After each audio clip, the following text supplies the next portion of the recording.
Praise the lord. మన ప్రభు అయిన యేసుక్రీస్తు పరిశుద్ధమైనటువంటి నామంలో ఈ ఉదయకాలపు కృపావర్తను వింటున్నటువంటి మీ అందరికీ దేవుని పేరట వందనాలు చెల్లిస్తూ ఉన్నాను. అందరూ బాగున్నారా? మరి పూట ప్రభు మనకిచ్చినటువంటి వాక్యాన్ని మనము పరిశుద్ధ గ్రంథంలో చదువుకుందాం.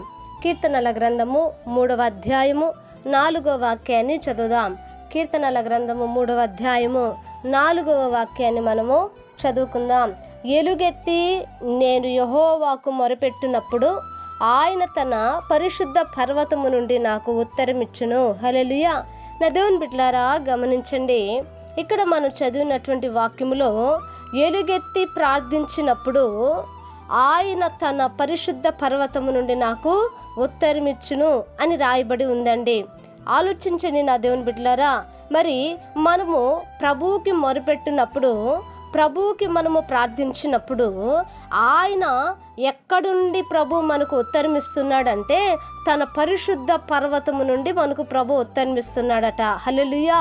ఆయన పరిశుద్ధ పర్వతము అనగా దేవుని మందిరము, దేవుని యొక్క ఆలయము. నా దేవుని బిడ్డలారా, దేవుని యొక్క ఆలయములో మనం ఎందుకు ఆయన సన్నిధికి వెళ్ళాలి, ఆయన మందిరములకు ఎందుకు మనం నడిపించబడాలి అని అంటే అక్కడ నీ ప్రార్థనకు ప్రభు నీకు జవాబిస్తున్నాడు. హల్లెలూయా. నీ ప్రార్థన విన్న దేవుడు అక్కడ నీకు ప్రతిఫలాన్ని ఇస్తున్నాడు. ఇదిగో నీ యొక్క ప్రార్థన అంగీకరించిన దేవుడు అక్కడ నీ కన్నీళ్లను తొడబోతున్నాడు. దేవునికి మహిమ కలుగునుగాక. హల్లెలూయా. నా దేవుని బిడ్డలారా, చాలా మందికి కూడా మరి ప్రార్థించి విసిగిపోతున్నాము అని అంటారు, కానీ దేవుని సన్నిధికి దూరం అయిపోతూ ఉన్నారండి. చూడండి, అసలు మన ప్రార్థించిన తర్వాత మనం ప్రతిఫలం పొందుకునే స్థలమే దేవుని సన్నిధి. అందుకనే ప్రభు అంటాడు, నా మందిరములో ఎన్నెన్నో మేలులు కలవు, నా యొక్క సన్నిధిలో సంపూర్ణమైన సంతోషము కలదు. చూడండి నా దేవుని బిడ్డలారా, ఎంతటి ఆశీర్వాదాలు నా దేవుని బిడ్డలారా దేవుని మందిరములో దాచబడి ఉన్నాయో మనము గమనించాలి. పరిశుద్ధ వాక్యములో చూడండి, ఆయన సన్నిధిలో ఒక్క దినము గడుపుట మేలు. అంతేకాదు కదా, నీతిమంతుల ఖర్జూర వృక్షము వలె నా దేవుని బిడ్డలారా ఆయన మందిర ఆవరణములు ఎదుగుతున్నారని దేవుని వాక్యం సెలవిస్తుంది. అంటే ఈ యొక్క వాక్యాన్ని ఆధారంగా మనం చూసుకున్నప్పుడు నీ యొక్క ప్రార్థనకి ఉత్తరమిచ్చు స్థలము దేవుని మందిరం అని మనము మరిచి పోకూడదు. కనుక నా దేవుని బిడ్డలారా, దేవుని సన్నిధికి మనము ఎలా వెళ్ళాలి?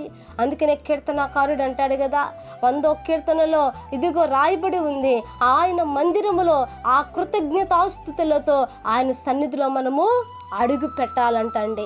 ఇదిగో మనము ఆయన సన్నిధికి వెళ్ళేటప్పుడు ఉత్సాహంగా వెళ్ళాలి, ఉజ్జీవంగా వెళ్ళాలి, సంతోషముగా వెళ్ళాలి, సనుక్కుంటూ గొనుక్కుంటూ కాదండి. చాలామంది దేవుని మందిరానికి నడిపింపబడేటువంటి విషయంలో చాలా నిర్లక్ష్యం అండి. వెళ్దాంలే, నిదానంగా వెళ్దాము, తొందర ఏముంది అన్నట్లుగా వెళ్తారు. కానీ నీ ఆశీర్వాదము దాచబడిన స్థలమే దేవుని సన్నిధి. హల్లెలూయా.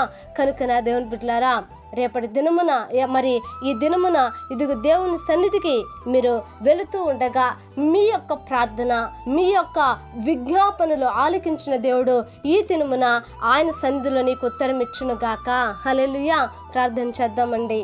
మహాపరిశుద్ధుడైన మా తండ్రి, కృపగలిగిన మా గొప్ప దేవానికి వందనాలు. ఉదయకాలం ముందు మీ మాటలు వినటానికి నైనా మీరు ఇచ్చిన ఈ సమయాన్ని బట్టి స్తోత్రాలు. ఎంతమంది అయితే నైనా ఈ ప్రార్థనలో ఏకీభవించి ప్రార్థిస్తున్నారో ఈ దినముననైనా విశ్రాంతి దినము అయా నా తండ్రి, నా ప్రభా నీ సన్నిధికి వెళుతున్న నీ బిడ్డలు నా ప్రభా ఇదిగో నా తండ్రి నైనా అక్కడ ప్రతిఫలాన్ని పొందుకోవాలి నైనా. అయ్యా వాళ్ళ ప్రార్థనలకి నా ప్రభా అక్కడ సమాధానము వారికి నా ప్రభా అయ్యా ఇదిగో కలుగ చేయబడాలి నైనా.